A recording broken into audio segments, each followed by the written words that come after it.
আগামী 22শে ডিসেম্বর বাংলাদেশের মানুষের ব্যাপক জনপ্রিয় পত্রিকা, যেটি 2010 সালে 10 দিনের জন্য বন্ধ হয়ে গিয়েছিল ফ্যাসিবাদের জমানায়। এরপর 13 সালে একেবারেই বন্ধ হয়ে গিয়েছে এবং এই আমার দেশের সাথে সংশ্লিষ্ট সাংবাদিক, কলাকুশলী, অন্যান্য যারা স্টেক হোল্ডার ছিল, নানানভাবে তাদেরকে নাজেহাল করা হয়েছে, যার ফলে অনেকে দেশে থাকতে পারে নাই, দেশান্তরিত হয়েছে, অনেকে কারা নির্যাতিত হয়েছেন, মানবতার জীবনযাপন করেছে। এই রকমের একটা প্রতিকূল পরিস্থিতিতেও তারা আমার দেশকে আঁকড়ে ধরে লেগেছিলেন এবং আমি মনে করি আমার দেশ বাংলাদেশে বিশেষ করে একটা প্রো পিপল বা প্রো বাংলাদেশি একটা গণমাধ্যম হিসেবে নিজেদেরকে আবির্ভূত করেছে। তো এই পরিস্থিতির পরেও আমার দেশ টিকে ছিল, আছে এবং আগামী 22শে ডিসেম্বর তারা নতুন করে শুরু করতে যাচ্ছে। এটি আমার ব্যক্তিগতভাবেও খুব আনন্দের, পাশাপাশি আমি মনে করি গোটা বাংলাদেশের মানুষের জন্য অত্যন্ত একটি সুসংবাদ। আমার দেশের সম্পাদক মজলুম সাংবাদিক জনাব মাহমুদুর রহমান সহ আমার দেশ পত্রিকার সাথে সংশ্লিষ্ট পুরো টিমকে আমরা অভিনন্দন জানাই এবং তাদের কার্যক্রম আগের চেয়েও এই বিপ্লবের স্পিরিটকে ধারণ করে নতুন মাত্রায় এগিয়ে যাবে সেই প্রত্যাশা রইল। মাহমুদ ভাইকে ধন্যবাদ জানাই এবং তিনি অনেকের জন্য অনুপ্রেরণা। বিশেষ করে আমি মনে করি আজকের যারা এই সংগ্রামে আমাদের তরুণ এবং ভবিষ্যৎ প্রজন্ম, সেটা সাংবাদিকতার জগতে হোক, সাংস্কৃতিক জগতে হোক, ব্যবসায়িক ক্ষেত্রে হোক, রাজনীতিবিদদের জায়গা থেকে হোক, তার মাহমুদুর রহমান তাদের জন্য অনুপ্রেরণা যে এই রকমের নিষ্পেষণ নির্যাতনের পরেও কিন্তু বিন্দু মাত্র তিনি টলেন নাই, কম্প্রোমাইজ করেন নাই এবং এখন আবার তার সেই পুরানো উদ্যমে তিনি শুরু করেছেন। বাংলাদেশের প্রেক্ষাপটে আমার দেশ বাংলাদেশি জাতীয়তাবাদ, ধর্মীয় মূল্যবোধ এবং সাংস্কৃতিক মূল্যবোধকে ধারণ করে। সেক্ষেত্রে আজকে যখন আমাদের একটা কালচারাল আইডেন্টিটি ক্রাইসিস তৈরি হয়েছে, যার ফলেই তো এই ফ্যাসিবাদ এই 15 বছর 16 বছর জেগে বসেছিল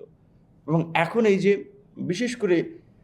আপনার বিভিন্ন ক্ষেত্রে আমাদের যে একটা ইন্ডিয়ান হেজিমনি বা ভারতীয় আগ্রাসন এবং আধিপত্যবাদ, আমার দেশে কিন্তু এর একটা কাউন্টার বয়ান বা ন্যারেটিভ মানুষের সামনে তুলে ধরতে সক্ষম হয়েছে। এই সময় আমার দেশের খুবই প্রয়োজনীয়তা রয়েছে এবং আমার দেশের মতো আরও কিছু গণমাধ্যম তৈরি হওয়া দরকার যারা বাংলাদেশি মূল্যবোধ, বাংলাদেশি সংস্কৃতিকে ধারণ করবে। গত ফ্যাসিবাদী সরকারের আমলে যেভাবে রাজনৈতিক নেতা কর্মীদের উপরে একটা অত্যাচার, নির্যাতন, জুলুম চালিয়েছিল একটা একদলীয় শাসন কায়েম করার জন্য, ঠিক একইভাবে আমার দেশের একটা গণমাধ্যম হলেও এটার উপরে আসলে নানান ধরনের খড়গ আমরা দেখেছি। বিশেষ করে সত্য এবং ন্যায়ের পক্ষে অবস্থান নিতে গিয়ে ফ্যাসিবাদ বিরোধী অবস্থান তারা শক্তভাবে নিয়েছিল, যার ফলে এই যে 2010 সালের 10 দিন বন্ধ হয়ে যাওয়া, এটা ছিল আমার দেশের মানে সম্পাদক, একজন শিক্ষিত মানুষ, বুদ্ধিমান মানুষ, তাকে একটা ওয়ার্নিং দেওয়া হয়েছিল যে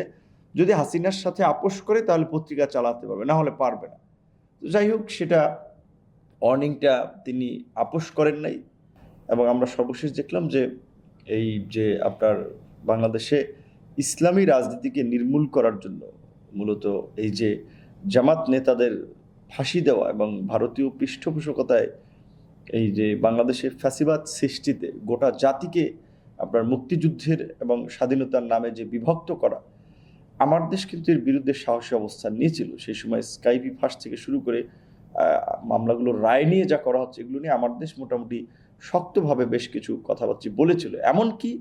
এই তথাকথিত এই গণজাগরণ মঞ্চ, যেটা ফান্ডিং ছিল ইন্ডিয়ান, আর এখানকার লোকবলের জায়গাটাই ছিল আওয়ামী লীগ, ছাত্রলীগ, যুবলীগ এবং এই বিগত সরকারেরই সমর্থকরা, নেতাকর্মীরা, সেটি নিয়ে কিন্তু আমার দেশই এই যে আজকে আমরা বলছি যে ফ্যাসিবাদ বা ফ্যাসিস্ট হাসিনা, ফ্যাসিস্ট আওয়ামী লীগ, আজকে যে আমরা বোল্ডলি বলছি, এটি কিন্তু আমার দেশই কিন্তু এই টার্ম,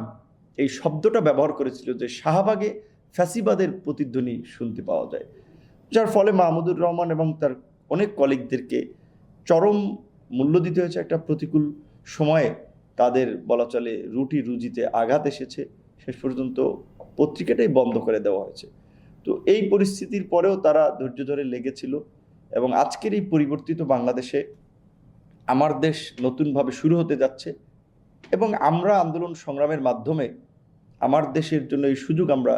তৈরি করে দিতে পেরে আমরাও আনন্দিত। তাই আমি বিশেষ করে এই শুরু হতে যাচ্ছে যে 22শে ডিসেম্বর, এই উপলক্ষে আমি সকলকে অভিনন্দন এবং শুভেচ্ছা জানাই এবং আমার দেশের যে স্লোগান যে আমার দেশ স্বাধীনতার কথা বলে, আজকের দেশেরও কিন্তু স্বাধীনতা, সার্বভৌমত্বের একটা সংকট তৈরি হচ্ছে। আশা করি যে দেশের স্বাধীনতা সার্বভৌমত্বের পাশাপাশি গণমানুষের স্বাধীনতা নিশ্চিত করার জন্য রাষ্ট্রের চতুর্থ স্তম্ভ হিসেবে আমার দেশ তার সঠিক ভূমিকাটি পালন করবে।